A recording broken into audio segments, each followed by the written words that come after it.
Documento estremecedor con el que hemos decidido empezar este programa, ¿verdad? Para muchos, lo que acabamos de escuchar tiene un origen muy concreto. No sería otro que el mismísimo Dios manifestándose a través de la voz, de las cuerdas vocales, de un supuesto contactado, de alguien capaz de entrar en contacto con la divinidad y de canalizarla en su cuerpo para dar comunicaciones. Este es tan solo un ejemplo de lo que vamos a escuchar a continuación, en los próximos minutos, porque hoy toca uno de esos programas que solo podréis escuchar en El Dragón. Lo ha preparado con esfuerzo, con esmero, nuestro compañero el investigador Manuel Carballal. Y como digo, vamos a repasar la historia de personas que dicen entrar en contacto con la divinidad y a las que se ha podido grabar hablando precisamente en voz de la Virgen o de Dios. Las historias, de verdad, son increíbles. Así que, desde ya, pues os invito, como siempre, a que con el hashtag Edi3 y a través de las diferentes redes sociales, en Twitter, @dragón_cmm, en Facebook, nuestra página oficial, El Dragón Invisible. Fátima, Lourdes, Guadalupe, Medjugorje. Millones de cristianos peregrinan a los lugares donde la Iglesia Católica autoriza el culto a la Virgen María. Amad a vuestro Creador. Lugares donde, según millones de creyentes, se han producido fenómenos místicos absolutamente incomprensibles. Enclaves como el Escorial, Umbe, Denia, donde aseguran que la Virgen María y el mismísimo Dios dejaron oír su voz a los hombres. Una voz profunda, inquietante, imponente, que quedó registrada en nuestras grabadoras. Mirad, mi ejército de ángeles. Esta semana, en El Dragón Invisible, podrás escuchar, en exclusiva y de la mano del investigador Manuel Carballal, lo que para millones de creyentes es ni más ni menos que la mismísima voz de la divinidad. ¿Estáis preparados? Y después de esta extraña intro que nos han preparado esta semana nuestros compañeros David Cuevas en el montaje y, como no, la voz del dragón Félix Armengol en la locución, pues damos inicio a este tema, pues yo creo que nos va a llevar por caminos verdaderamente extraños y a la vez nos va a poner los pelos de punta, porque algunos de los audios que vamos a escuchar y que vamos a rescatar esta noche son, de verdad, tremendos.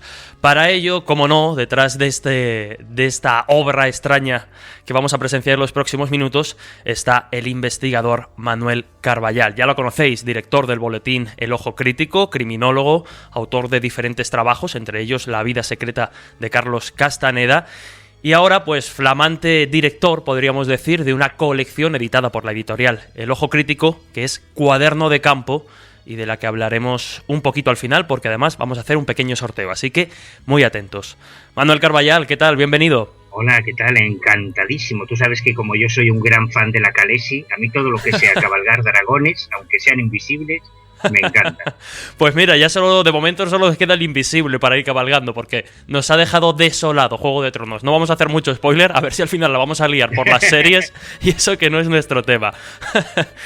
Como digo, has estado, Manuel, pues buceando en tu inmenso archivo, porque hay que decirlo de esta manera, en tu inmenso archivo en el que tantas joyas y tantos documentos de valor incalculable se esconden, y has hecho una recopilación un tanto extraña que podríamos denominar como la voz de la Virgen y también la voz de Dios, y los oyentes se quedarán un poco extrañados. ¿De qué vamos a hablar en los próximos minutos? Sí, pues a mí el tema que más me interesa de todos los que componen el mundo del misterio y de las anomalías siempre han sido los fenómenos místicos, porque yo vengo de una formación teológica antes de la criminológica y siempre me han apasionado todo lo que tiene que ver con los fenómenos físicos del misticismo, con los fenómenos místicos. Y dentro de los fenómenos místicos, lógicamente, hay un gran protagonismo del mundo mariano, del mundo de las apariciones marianas, que aunque a estas alturas, en pleno siglo XXI, nos puede parecer un poco añejo, un poco casposo, lo cierto es que mueve una cantidad ingente de devoción. Hay millones de devotos de una u otra aparición mariana, mueve una cantidad de dinero incalculable Y dentro de ese mundo de las apariciones marianas hay una supuesta evidencia que para los creyentes es irrefutable, y son los trances que sufren los místicos, los videntes marianos, que supuestamente son poseídos por el espíritu de la Virgen María o de Jesucristo o incluso del mismo Dios Padre. ¡Ostras! Y que en ese momento aparentemente son capaces de reproducir todo tipo de fenómenos supuestamente sobrenaturales, desde la osmogénesis. Además te puedo contar anécdotas que yo he vivido en primera persona sorprendentes, estigmatizaciones, aportes, levitaciones. Pero claro, en un formato como es este, que es radiofónico, claro, es complicado transmitir evidencias de esos supuestos fenómenos, ¿no? Pero hay uno que sí se adapta muy bien al formato radiofónico, que son las grabaciones de esos trances en los que caen los videntes marianos, en los que su voz normal aparentemente sufre una mutación y de repente quien se manifiesta a través de sus cuerdas vocales, de su glotis, de su capacidad de habla, sería otra entidad que los creyentes identifican con la Virgen María o con incluso con Dios Padre, ¿no? Lo vamos a escuchar hoy en El Dragón Invisible supuestamente la mismísima voz de Dios nuestro Creador. Ahí es nada. Claro, esto se circunscribe fundamentalmente a ciertos aspectos del cristianismo que aceptan la virginidad de la Virgen. Claro. No voy a soltar ahora un rollo teológico, pero por ejemplo en el mundo protestante, en las iglesias calvinistas, anglicanas, en los grupos evangélicos no se acepta la virginidad de María, por lo tanto ahí no ha lugar a las apariciones marianas. Sin embargo, en otro tipo de devociones, fundamentalmente el catolicismo, también los coptos, etcétera, donde se acepta la virginidad de María de Nazaret, pues ahí sí se producen apariciones marianas. Es muy interesante que no solo se producen en Occidente, sino que yo he tenido la oportunidad de investigar casos en países de Oriente Medio que no tienen una tradición occidental, pero en los que existen comunidades cristianas donde también se produce fenómenos marianos. Por ejemplo, en Egipto ha habido montones de apariciones marianas. En la India yo recuerdo casos de estigmatizadas que te sorprenden, te chocan mucho visualmente, porque ves a una mujer hindú con los rasgos hindús, con la tez muy, muy oscura, y que de repente sufre los estigmas de la pasión, ¿no? O sea que es un mundo. Quiero decir con esto que no tenemos por qué generar rechazo de los oyentes tradicionales porque digan, joder, es que este es un tema muy casposo. No, al contrario, tiene facetas apasionantes. Desde luego. Yo recuerdo que además, cuando grabamos hace ya unos cuantos programas, el programa de Saulo Saba, que los oyentes pueden encontrar pues en las diferentes plataformas de podcast como iVoox, iTunes o cmmedia.es, pues justo al terminar ese programa y al plantear pues cuáles podrían ser los siguientes que haríamos para el Dragón, recuerdo que ya me hablaste de este tema. Y yo te dije, bueno, yo sí que he oído, o parece que este fenómeno de la voz, ¿no? De ese fenómeno de posesión, precisamente está más asociado o más trillado dentro del ámbito de lo demoníaco, pero vamos a dar un salto y nos vamos al lado completamente contrario, aunque cuando escuchemos algunos de esos audios yo creo que los pelos se van a erizar igualmente que si estuviésemos escuchando, supuestamente, siempre hay que decirlo, al mismísimo diablo. Manuel, muy rápidamente, y antes ya de comenzar a repasar los casos que has traído, ¿cómo reacciona o cómo suele reaccionar la Iglesia cuando se encuentra con testimonios o con historias de este tipo? Porque hay algunas a las que le dan más validez y otras que sin embargo quedan relegadas, pero que no por eso dejan de tener menos feligreses. Pues mira, aquí sí me viene bien la formación teológica, porque sobre esto hay mucha confusión. En general, la Iglesia Católica, la Conferencia Episcopal, el Magisterio de la Iglesia, los estamentos del Vaticano, ven con simpatía el mundo de las apariciones marianas, porque normalmente suelen generar devociones y suelen generar conversiones. Pero la Iglesia, y esto seguramente le va a chocar mucho a los oyentes, no tiene capacidad para autentificar una aparición. Lo que ha hecho la Iglesia en algunos casos excepcionales, como Fátima, Lourdes y Guadalupe, es autorizar el culto. Al autorizar el culto, no están certificando que la Virgen de Guadalupe se apareciese al indio Juan Diego y crease una psicoimagen en su telma, ¿no? No dice eso, no es un dogma de fe las apariciones marianas. Lo que ocurre es que Fátima, Lourdes y Guadalupe generaron tantísimas conversiones y tantas peregrinaciones que el Vaticano vio con muy buenos ojos esos lugares de culto y autorizó el culto. No es dogma de fe. Un católico puede ser muy buen católico y estar dentro totalmente del marco del magisterio de la Iglesia sin creer en las apariciones marianas. A medida que han ido surgiendo casos, la Salet, por ejemplo, ahora Medjugorje, que es el gran protagonista en estos momentos del mundo de las apariciones, y se ve que realmente hay peregrinaciones, hay conversiones al catolicismo, bueno, pues la Iglesia lo ve especialmente con muy buenos ojos. Así que siempre ha habido una cierta simpatía, un cierto coqueteo, aunque la Iglesia intenta ser prudente, pero siempre se ha visto con simpatía en el mundo de las apariciones.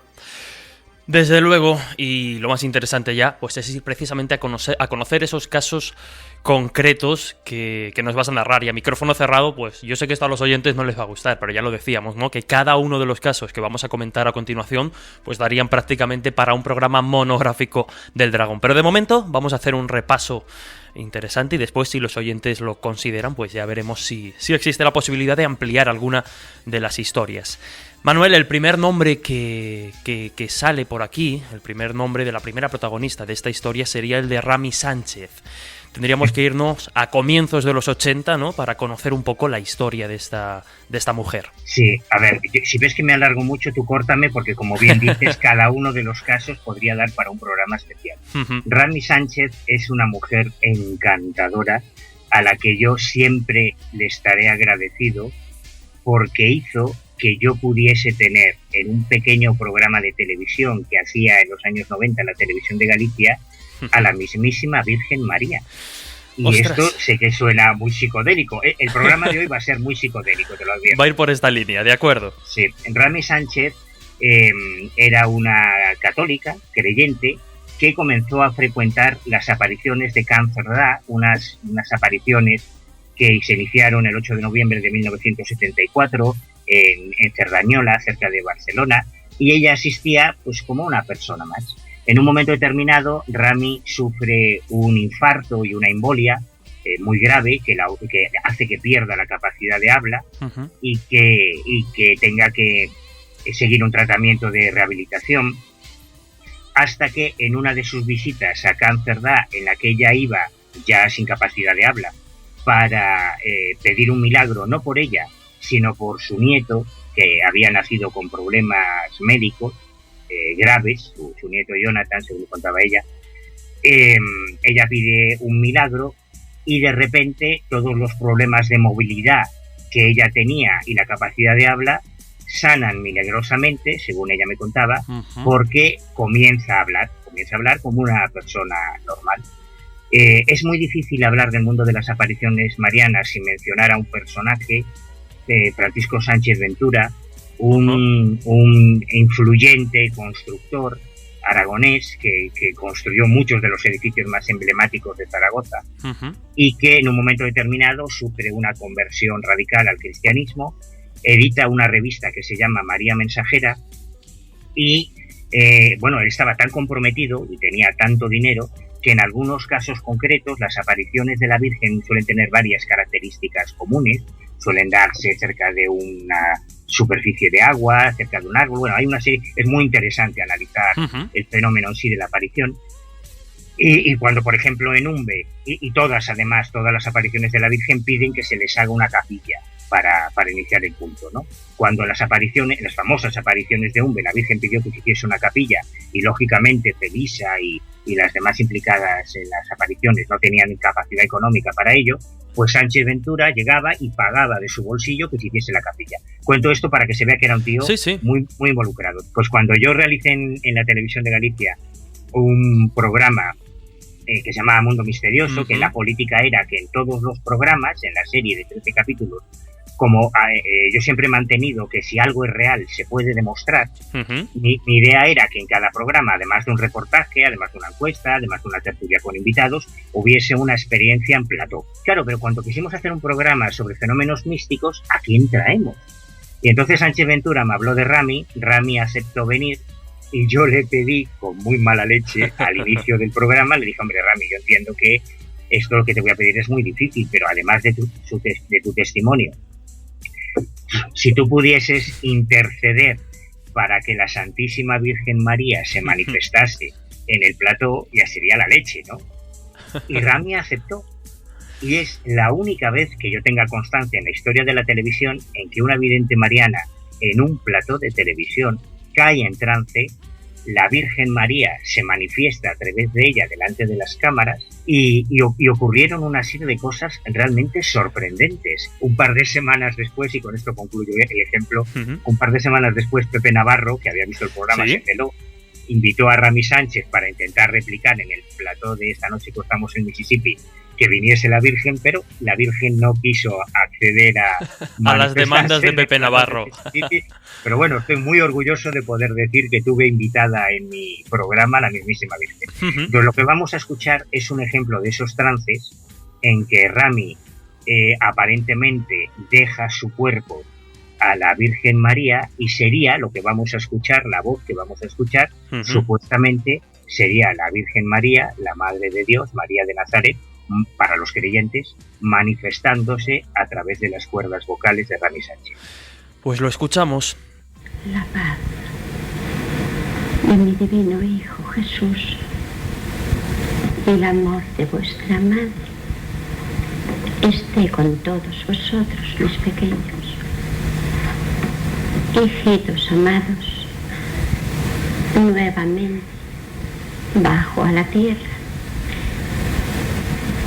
Hijos míos, amad a vuestro Creador, amaos los unos a los otros. Si no os amáis entre vosotros, que os veis a diario, ¿cómo podéis amar a Dios que no le veis? Rogad por la paz, hijitos. Los hombres piden la paz, pero con sus manos firman documentos de guerra. Amaos mucho, hijos míos.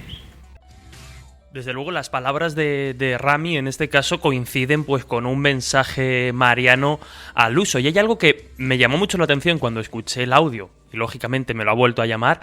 Hablabas de que Rami era una señora encantadora, pero es que cuando escuchamos esta voz tremendamente dulce, es increíble. Pues prepárate para lo que viene. Sí, que la cosa va a ir cambiando. Lo que a mí más me sorprendió del caso de Rami es que cuando estuvo en la televisión de Galicia, en mi plató, es decir, en el plató de la productora para la que yo trabajaba, con todos los técnicos de esa productora, ninguno tenía nada que ver con el mundo de las apariciones ni con lo paranormal, eran profesionales de la televisión. Pues yo recuerdo que me alucinó mucho que en un momento determinado, cuando terminamos de grabar ese bloque, el bloque de la experiencia en directo en plató, se me acercaron varias personas del equipo para decirme: joder, Manuel, tú no has olido el olor a rosas. Afirmaban que de repente había inundado un poderoso olor a rosas todo el plató 1000 de la televisión de Galicia, que es una de las características más recurrentes en el mundo de las apariciones marianas, ¿no? O sea, es una cosa como si se subrayase que la mismísima María de Nazaret nos había tenido la deferencia de visitarnos. Pero lo que hemos escuchado, aunque te sorprenda, es la versión más amable de las apariciones marianas. Hay cosas bastante más sorprendentes. Y en el caso de que vamos a escuchar ahora, es un caso fantástico, el caso de Antonia Álvarez. Esta mujer, bueno, es un caso extraordinario.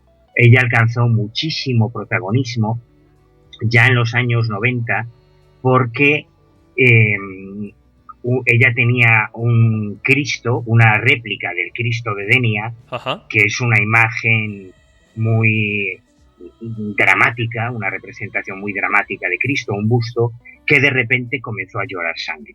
Aquello tuvo mucha repercusión en los medios, perdón, he dicho los 90, los 80, mediados de los 80, fue muy replicado en los medios, hubo peregrinaciones enteras a Denia en Alicante para ver esa imagen que lloraba sangre, pero Antonia dio un paso más porque se convirtió en vidente. Ante el protagonismo que había alcanzado su caso, bueno, pues en un momento determinado, ella comenzó a afirmar que además de esa talla, de esa imagen, de ese busto de Cristo que lloraba sangre, ella había comenzado a recibir la visita de la Virgen, y la Virgen se manifestaba a través de ella.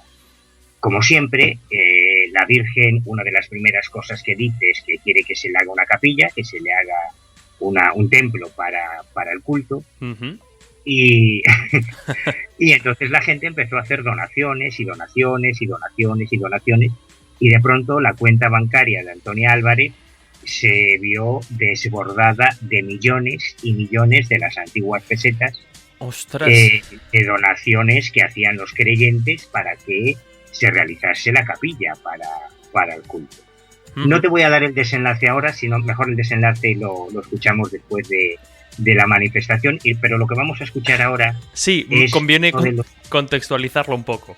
Sí, es uno de los trances que se producen cuando Antonia Álvarez, ante cientos o miles de personas, uh-huh, se postra de rodillas, levanta la cabeza hacia el cielo como si realmente estuviese presenciando la aparición de la Virgen, y tiene una conversación entre ella y la Virgen María, porque supuestamente en ese momento se va a dar un prodigio que es la materialización de la Sagrada Forma. Uh-huh. Esto de las materializaciones de la Sagrada Forma, de la hostia consagrada, es algo muy recurrente también en casi todos los enclaves de apariciones marianas. Hay algunos casos excepcionales en los que se grabó en vídeo el momento en el que supuestamente la Sagrada Forma se materializa en la lengua, en la boca de la vidente o del vidente, pero claro, como aquí no tenemos la capacidad para ver vídeos, lo que vamos a escuchar es esa conversación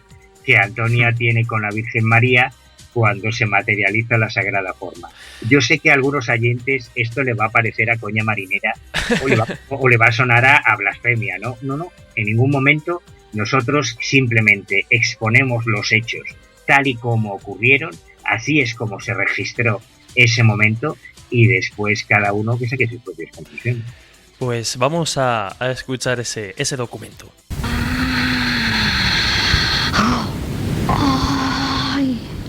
Ay, madre mía.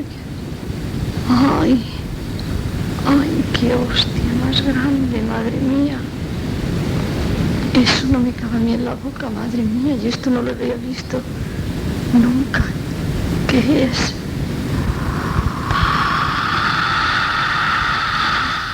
No te sorprenda, hija mía. Es la sagrada forma celebrante de mis almas consagradas, que hoy quiero que comulgues a mi hijo y la vas a enseñar a todos mis hijos aquí presentes, para que la puedan ver bien. La voy a materializar.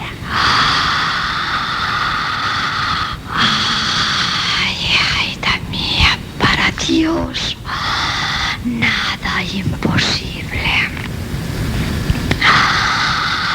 Esto será un milagro más que en mi silencio se va a grabar. Tan solo oiréis unas palabras, el resto no lo oiréis, y quedará grabado como una prueba más para todos vosotros, y a la vez un milagro más. Hoy es un día muy grande, hija mía, aquí en la tierra. Y aquí en estas alturas, mirad qué ejército de ángeles. Tremendo documento, lo decías, y es que fuera de contexto, el inicio del audio nos haría pensar casi en un éxtasis, más que en otra cosa, ¿no? Sí, pero yo he escogido este porque creo que es muy interesante, porque es una grabación en la que primero tenemos una muestra de la voz de la vidente, uh-huh, en estado normal, porque ella está hablando con la aparición, y luego ya tenemos la incorporación, ese supuesto cambio de voz, en la que lo que se escucha sería la voz de la Virgen María, ¿no? Y está muy bien porque tenemos en el mismo documento sonoro tenemos los dos contrastes. Desde el luego. caso de Antonia Álvarez fue muy simpático. Bueno, simpático. Tuvo una lectura criminológica, que es lo que a mí me interesa, porque en un momento determinado los seguidores de las apariciones de Denia descubren que con todos esos millones y millones y millones y millones de pesetas que estaban ingresando en la cuenta de Antonia Álvarez para que le construyese la capilla a la Virgen, que todo pedía, pues ella se construyó un chalet de lujo espectacular, que era una auténtica pasada el chalet, y a su hijo le compró un gimnasio para que tuviese un modus vivendi, ¿no? Para el día de mañana. Fue procesada por estafa, y es un caso muy interesante, digo, porque cuando yo comentaba con Francisco Sánchez Ventura, que era el gran valedor de las apariciones marianas en España, don Francisco, que era un tío entrañable, muy crédulo, creo yo, pero con muy buen corazón y muy abierto de mente, de estos que abren tanto la mente que a veces se les cae el cerebro, sí. de tan abierta que la tienen, y era capaz de justificar lo injustificable. Cuando hablamos de este caso yo le decía, pero hombre, don Francisco, que a Antonia la han demandado por estafa y la han condenado, porque lo que ha hecho con el dinero... No, claro, pero tienes que entender que son las tentaciones del maligno. Todo se solucionaba cuando hay un comportamiento poco ético por parte del vidente, todo se justifica con que el maligno les ataca especialmente, el diablo los ataca especialmente para neutralizar el mensaje divino, ¿no? Pero es un caso muy, muy interesante, muy curioso, que tuvo mucho recorrido también en los años 80. Pues Manuel, si te parece, creo que es buen momento para hacer una breve pausa y a la vuelta continuamos con esta clase de historias, y una además muy vinculada a nuestra región, a Castilla-La Mancha, porque nos vamos a Talavera de la Reina. Hacemos una breve pausa y continuamos enseguida aquí, en El Dragón, en Radio Castilla-La Mancha. Bueno, aquel día estábamos mi padre y yo cavando ese huerto, y yo me vine para acá a beber y no me acuerdo qué idioma. Entré por las puertas, esto no estaba nada. Entonces vine por ahí, subí las escaleras, y ahí en ese descansillo, vamos para allá si queréis para que lo enseñe. En este descansillo, pues un ángel me tocó el hombro derecho y me dijo, Ave María Purísima, según iba yo a subir el escalón. ¿Te asustaste en aquel momento? Algo así, porque es sorprendente ver una persona así, una persona era un alma, ver una cosa transparente, y era rubio y con una zanja que ponía Jesús Salvador. Me dijo que no me asustara. Yo le fui a golpear, me agarró el puño, me dijo que dentro de 10 minutos subiera a la habitación que estaría la Santísima Virgen de los Dolores. Yo se lo dije a mi padre, otra vez, y él me dijo que no hiciera esperar, y ahí estaría. Continuamos en El Dragón Invisible, en Radio Castilla-La Mancha, semana de investigación, semana de rescatar audios y documentos olvidados, algunos de ellos que no habían sonado nunca en radio, y que son la muestra de un fenómeno estremecedor, un fenómeno extraño que nos está llevando por derroteros interesantes y que podríamos denominar como la voz de la Virgen. Con Manuel Carballal, junto al investigador Manuel Carballal, ya lo sabéis, director del boletín El Ojo Crítico, estamos repasando estas historias. Ya hemos visto algunos ejemplos antes de esta breve pausa y lo adelantábamos, nos íbamos a ir a Talavera de la Reina, a Castilla-La Mancha, a nuestra región, a conocer un caso muy, muy de cerca. Y hemos escuchado ya, en los primeros segundos de este bloque, una voz. Era la voz de José Luis Manzano, el que fuese conocido o el que se diera a conocer como el gran guerrero del Tajo. Ahí daba pues unos retazos muy breves de cómo comenzó su historia, pero vamos a conocerla más en detalle. ¿Quién era José Luis Manzano, Manuel? Pues José Luis Manzano era un joven que venía de una familia muy humilde, pero que terminó siendo millonario, porque es curioso, algo que también se repite en la mayoría de los enclaves de aparición mariana, es que no hay un vidente pobre. Es que terminan reuniendo tanto dinero, tantas donaciones, que terminan siendo millonarios. En el caso de José Luis Manzano, yo lo he seleccionado primero porque por su vinculación geográfica a Castilla-La Mancha, o sea que es muy oportuno tener un ejemplo gráfico, y luego porque además de poder escuchar la voz de la Santísima Virgen en sus incorporaciones, en sus trances, también se dejaba oír la mismísima voz de Dios Padre, según afirmaba José Luis. Y esto es muy interesante. Vamos a escuchar el contraste entre esa voz maternal, aparentemente dulce, esto por supuesto es muy discutible, que tendría la voz, la expresión, la manifestación de la Madre de Dios, y en un momento determinado escucharemos cómo se produce un cambio radical, drástico, en las cuerdas vocales de José Luis Manzano, y quien se manifestaría para bendecirnos, para dar la bendición a todos los presentes en ese trance, sería el mismísimo Dios Padre. Que se haga la voluntad de Dios, de nuevo, Padre Celestial, así como escuchaste la voz de la súplica de tus hijos, escúchales ahora, que imploran perdón, te lo piden con su corazón, oh Padre eterno. Estáis perdonados. Menudo cambio, es tremendo. Es tremendo. Esto sí da miedo, y no las psicofonías de Pedro Amorós.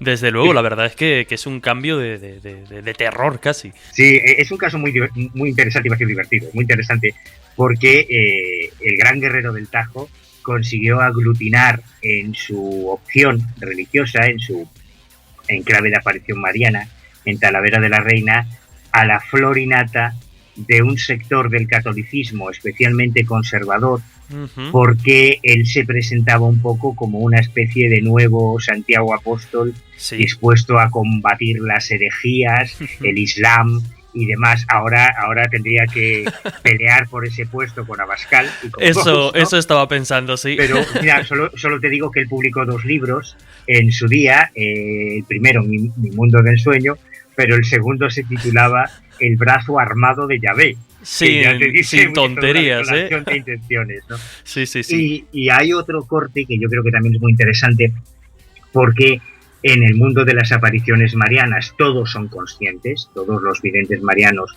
son conscientes de que hay una gran tradición anterior.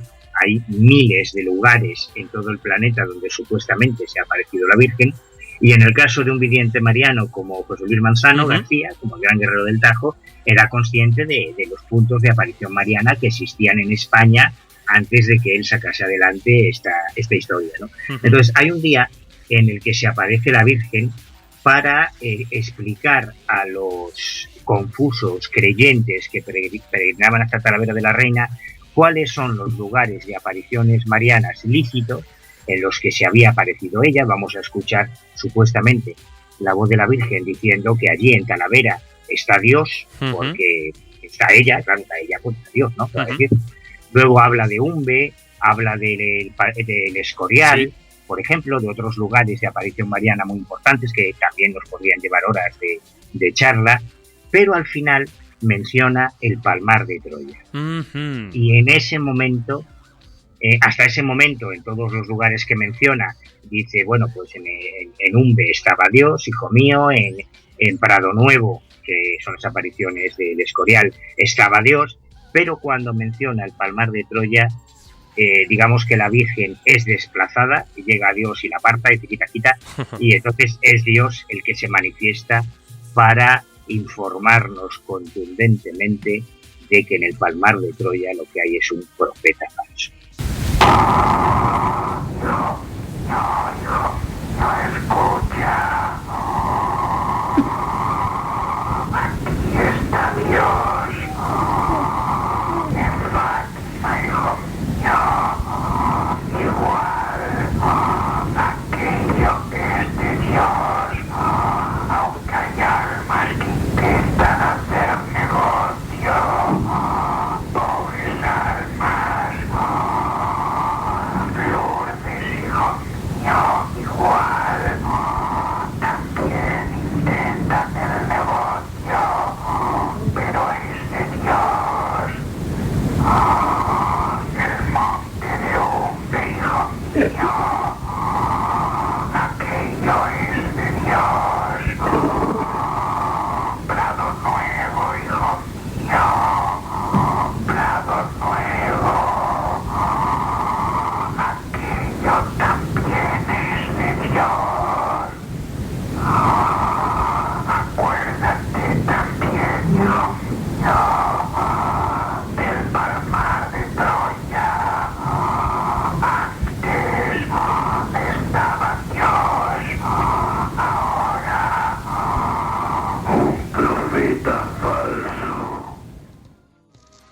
De nuevo, esa voz profunda, cavernosa, que nos rompe el testimonio y nos saca de la conversación prácticamente. Sí, pero bueno, esto es lo que hay. Esto es lo que ocurre en el mundo de las apariciones marianas, ¿no? No lo hemos inventado nosotros. Claro. Déjame recomendar, y con tu permiso, un par de libros para quien sienta curiosidad por saber más de este mundo. Yo le recomiendo los libros de Moisés Garrido, que investigó muy profundamente el mundo de las apariciones marianas desde dentro, y cualquiera de sus obras sobre mariología y sobre el mundo de los fenómenos místicos. Yo tengo justo aquí delante El negocio de la Virgen, tramas políticas y económicas de milagros y curaciones, editado por Nautilus, y bueno, pues como bien dices, ahí van a encontrar cosas sorprendentes. Pues me lo dejas a huevo. Sí. Si podemos dar pie a otro corte más. Por supuesto. Hay un caso que tiene mucho que ver con esas tramas políticas, que es uno de mis casos favoritos, que es un caso realmente fantástico. Son las apariciones de Peñablanca, en Chile, protagonizadas por Miguel Ángel Poblete, que fue un joven que también visitó España de la mano de Francisco Sánchez Ventura, que era el gran patrocinador de todo este mundo hasta su fallecimiento. Y es un caso especialmente turbio, especialmente siniestro, con un desenlace muy dramático, porque Miguel Ángel Poblete era un joven con una biografía muy tormentosa. Él nunca conoció a su padre y con solo 2 semanas de vida fue abandonado por su propia madre en un internado. Él creció como un huérfano en Curicó, en el centro de Chile, hasta que a los 17 años comenzó a protagonizar una serie de fenómenos místicos, como estigmatizaciones, como de repente comenzaba a llorar sangre, de repente decía que veía a la Virgen María que se le manifestaba, y poco a poco, como suelen ocurrir estas cosas, empezó a reunir en torno a él, primero a docenas, luego a cientos y luego a miles de seguidores que lo consideraban un elegido de la Virgen de Peñablanca. Es un caso muy interesante porque el gobierno de la dictadura de Pinochet chileno intentó sacar partido de él. Hay todo, esto es muy interesante porque hay toda una lectura sociológica desde el punto de vista de las operaciones psicológicas. Es difícil de entender ahora, en el año 2019, porque vivimos una época más laica, más agnóstica, pero en otro tiempo la Iglesia Católica tenía un gran peso social.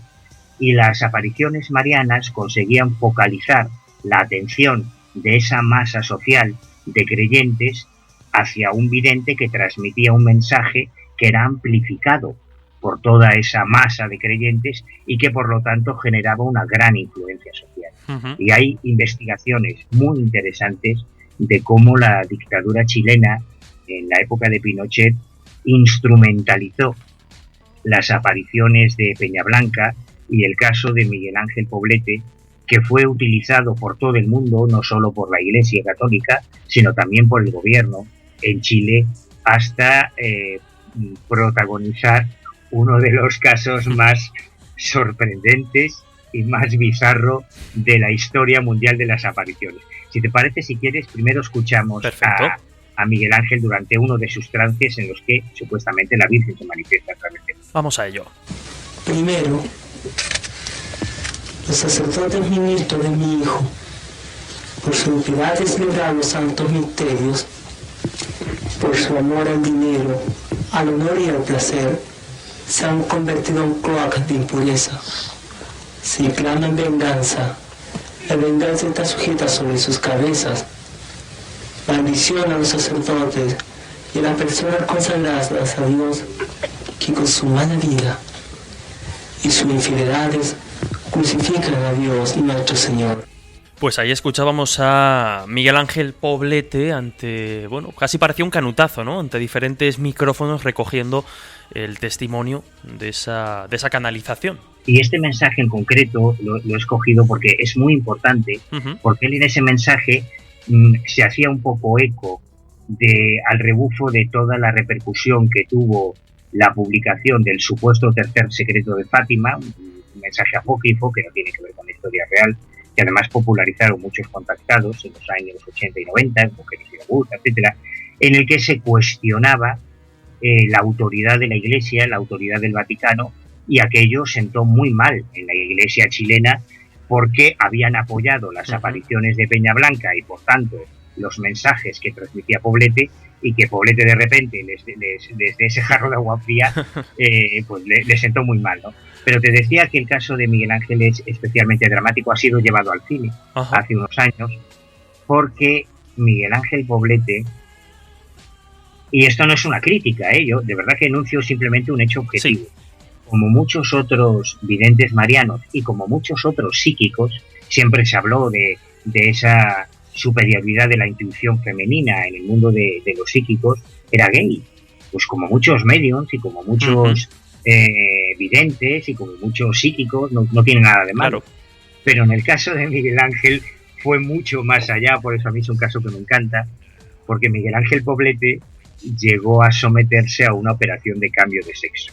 ¡Ostras! Y se convirtió en un momento determinado, pasó de ser Miguel Ángel Poblete a convertirse en Karol Romanov.